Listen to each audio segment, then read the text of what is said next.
Est-ce que la sorcellerie est une pratique d'initié? Est-ce qu'il y a un processus à suivre pour devenir sorcier? Vous savez, la sorcellerie, c'est le blanc qui a inventé ce mot. Ça ne correspond peut-être pas à nos réalités ici. C'est comme certains, par exemple, Sévertu a dit que le legba que nous avons ici, c'est le diable. Le legba que nous avons ici n'est pas le diable. Le legba, le nom même, c'est Alagbara, qui veut dire le détenteur du pouvoir. Qui chez nous, est le gardien du seuil. Donc, ici, on transporte les mots ici, peut-être qu'on va passer à côté de la réalité. La manière dont la sorcellerie est perçue ou décrite par l'Occident, ce n'est pas de cette même manière que nous la voyons ici. C'est comme on dit systématiquement, tous les vaudous que nous avons sont négatifs et puis ils sont mauvais parce qu'ils sont de base astrale. Ça, c'est le blanc qui a dit. Mais est-ce qu'on a entendu la version des spécialistes? Le problème se pose à ce niveau-là. Donc, le mot même sorcellerie, moi, me gêne un peu. Ça me gêne vraiment. Parce que ce n'est pas la même, nous parlons peut-être pas de la même chose. Maintenant, par initiation, oui, parce que la connaissance, je préfère parler de la connaissance. La connaissance est une force qu'on ne peut pas transmettre aux profanes.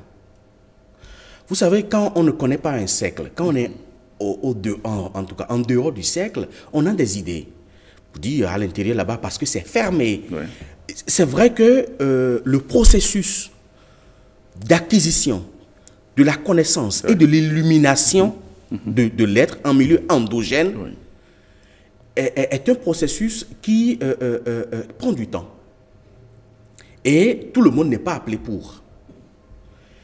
Et deuxièmement, la base, telle que moi je connais cette science, la base pour y accéder, c'est d'abord un développement vraiment pointu de la vertu ou des vertus morales.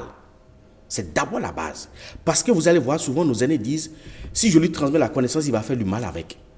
Même nos aînés ont préservé la nature et les hommes du mal en refusant de transmettre certaines connaissances qui peuvent être utilisées négativement par certains parce qu'ils n'ont pas une vertu morale bien développée. Le mot de l'entité mère qui régit la connaissance chez nous, c'est Minona. C'est Minona. Et le nom que peut porter un initié, je dirais le nom profane que peut porter un initié de cette science, c'est Nanvi. C'est-à-dire le fils de la mère. Minona. Minona. Or, la toute première Minona, reconnue ici, c'est Nyokyananu, qui est la mère de la terre. En griffe, on dira la terre-mère. Oui. Parce que nos aînés ont compris, sinon se sont dit que tous les éléments qui existent ont été la manifestation de l'énergie matricielle de leur propre source. C'est pour ça qu'ils considèrent que la terre a une mère, qu'on appelle Yonkananu. Ils considèrent que l'air, l'élément air, a une mère. Or, l'élément air chez nous ici, c'est dent. C'est l'énergie aérienne qui propulse, c'est-à-dire qui fait évoluer. Et sa mère, c'est Aichiwado. Ils ont compris que l'énergie aquatique a une mère. Nous l'appelons Torosu. Mais sa maman est appelée Naya Gemon. Nous avons le feu cosmique, qui est Khebioso chez nous, qui a plusieurs ramifications. Nos aînés ont baptisé sa mère, c'est-à-dire la source d'où a jailli le feu cosmique, Naïté. Donc c'est la mère de toutes les divinités émanant du feu cosmique. Et en plus, il y a ce que nous appelons Serbolissa. C'est une divinité androgyne. Serbo, qui est le père, et Lissa, qui est la mère. Et Serbo, c'est le grand destin. C'est le destin. Bo, c'est grand. C'est comme on dit Hogbo, c'est le grand bâtiment. Donc Serbo, c'est le grand destin. Et Lissa, c'est la sainteté, c'est-à-dire la pureté absolue. Mais malgré ça, nos aînés ont dit cette divinité androgyne émane d'une source. Et cette source-là est appelée Nanambuluku, qui est aussi une mère. Donc, nos aînés conçoivent que la puissance, la connaissance émane de la matrix, donc de la puissance matricielle. Et c'est pour ça que on les appelle généralement Zanuto, Kezenuto, pour dire le nom sacré, c'est-à-dire les artisans de lumière et les artisans de l'ombre. Donc ces deux-là évoluent dans la même sphère, mais chacun avec des prédispositions compte tenu de son initiateur, mais également compte tenu de l'ordre auquel ou de l'égrégore auquel il appartient. Donc, les artisans de lumière, ils sont là, ils connaissent tout ce qui se passe dans l'ombre, mais les artisans de l'ombre aussi sont là et ils savent aussi tout ce qui se passe au sein de la lumière. Mais chacun donne la dimension qu'il veut. C'est comme le vaudou. Le vaudou est une énergie neutre, privée de volition. Le vaudou n'a pas de volonté. C'est l'homme qui fait sa volonté. Donc, au cœur de tous ces systèmes-là, que ce soit du vaudou ou que ce soit de ce qu'on appelle vulgairement la sorcellerie, nous l'appelons ça la connaissance, c'est-à-dire Nuyue. On appelle ça Kezenuyue ou Zanuyue. Mais le Zanuyue et le Kezenuyue, il y a une différence entre les deux. Il y a une différence entre les deux. Parce que la nuit, par le phénomène de téléportation, oui, mais on le les voit aller déranger à les gens qui l'intérieur dorment de chez eux. chaque connaissance, il y a de quoi nuire. C'est ça qui est important. Je crois que À l'intérieur de chaque connaissance, c'est comme une bombe atomique qui peut nous permettre d'avoir l'électricité pendant plusieurs dizaines d'années.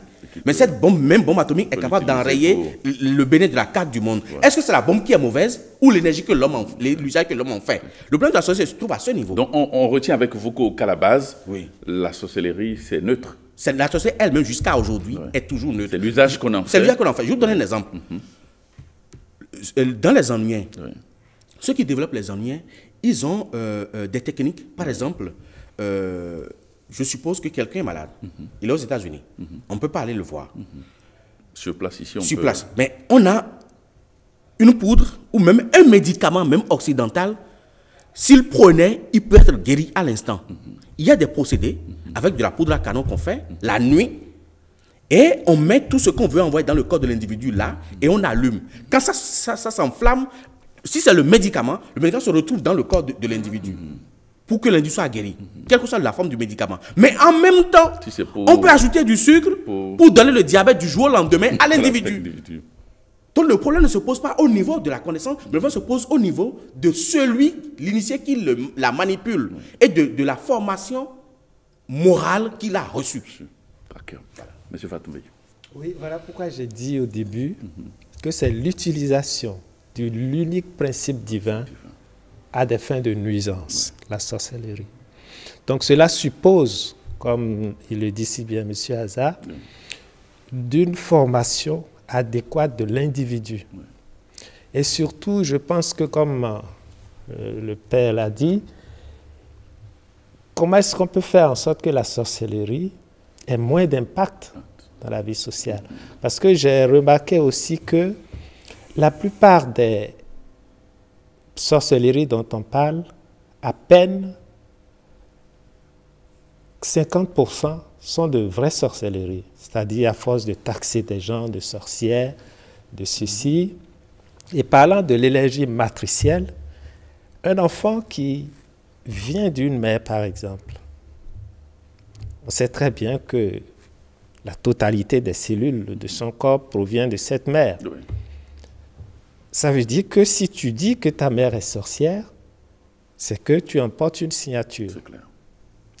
Et le phénomène, c'est que l'impact est si fort que même si la mère n'est pas sorcière et qu'elle est fâchée simplement contre son enfant, si vous allez voir un voyant, on vous dira que c'est ta mère qui te nuit.